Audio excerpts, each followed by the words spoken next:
be able to fit in to that industry? What skills do you think people need to be able to properly fit in? As an entry position into most of these sectors, what you basically need are basically digital skills. You can work on Word, Excel, write reports. Those soft skills are not so much emphasized during school. Are things that actually shoot you up in this particular industry. How well can you write? How well can you communicate? How good are you on your digital skills? How can you use Excel? Can you use Word? Can you present? Those things are things that make you shine and do very well in a particular industry. So I'd like to ask, do you think we have the capacity to produce products that can compete favorably with the ones we get abroad? Do we have that capacity? Do we have that indigenous capacity at the moment? It's not as straight as that. When you talk about capacity, you will have to be talking about skills, physical skills. You have to be talking about machines, equipment. You have to be talking about you have to be talking about even things like government policies, things like materials available here, raw materials, finished materials. You have to be talking about a lot of things. But one aspect I can actually tell you that we can compete with any people if we want to is in the aspect of the physical skill. The physical skills. Yes, we can compete with any of these people. All we need to do is just to give it the right attention and direction, and we will get there. Like this Gucci you're talking about now. Gucci is over 100 years, 130 years. Gucci, that brand is about 130 years or more. Even so, it will take time, but we have the right physical skills to do that.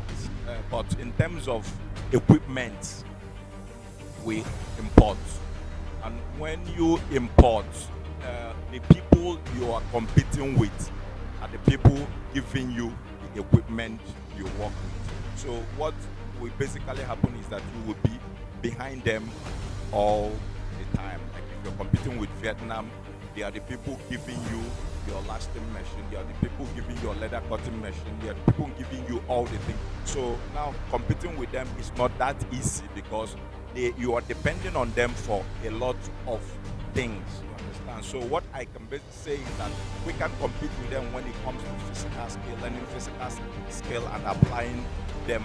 But when it comes to many other things like material, equipment, we don't have that capacity. We don't have the capacity. All right, to Mr. Osita Dimma of Tennessee. You know, at the moment, you work in the IT sector, and I know that there are a lot of opportunities in that particular sector. And I believe personally that that sector at the moment is underexplored by Nigerians. So do you think at the moment, because you see our unemployment crisis, and you see the IT there, which we believe has potentials to get a lot of people on board, get them employed, get them meaningful livelihood. So do you think at the moment Nigerians are really cashing in the opportunities in the IT sector? When you talk about people being able to get meaningful livelihoods and all those things, you know, it depends on a number of things. Of course, the first thing is the availability of opportunities, and then there's the aspect of you know, traditional infrastructure, because a whole lot of people are under the assumption that we can technology our way through anything. But meanwhile, you see most of the countries that you're comparing yourself to, they have the underlying infrastructure on which technology and innovation thrives. You know, we're talking about young people in Nigeria, for instance. Young people, you know, and skill set. You know, beyond the knowing how to use social media apps like Facebook, like Twitter, which a whole lot of people know how to do. But beyond this, what about basic IT skills that is expected that every young graduate who is in the labor market should have? For instance, how to send a simple email, how to use basic office applications, which are really, really necessary at this point. Well, the truth is that we don't have an option. We have to be prepared whether we like it or not, because just like the way it happens with everything else. If you're not prepared, you get left behind. There's no doubt about that. We can start by creating an automobile hub, what we usually call the mechanic village. But that should not be a mechanic village. It should have mechanic repair centers in the front. Right behind it, you have halls like this kind of hall that we're sitting in. With apprentice sitting inside, learning how to fix engines, how to fix every part of the car.